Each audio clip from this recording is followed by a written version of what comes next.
ஒரு வருடம் தவம் இருந்து உடையவன் வரவில்லை. 2-3 வருடம் முக்கண்ணன் சிவபெருமான் வரவில்லை. நாம என்ன குற்றங்களை செய்தோம்? 12 வருடம் ஆச்சு. தப்பு எதுவும் செய்துட்டோமா?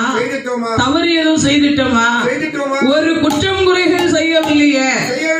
ஏன் பகவான் வரல? எதுக்கு நமக்கு வரம் தரல? காட்சி கொடுக்கவில்லை என்று மனதில் எண்ணி தன்னுடைய தவச்சாலையை பார்க்குகிறார். ஆகா, நம்ம எல்லா கிரிகைகளையும் செய்தோமே, இந்த பிள்ளையார பிடிச்சு வைக்க மறந்து போனோமே. ஐயோ, மூல பொருள், முக்கியமான பொருளை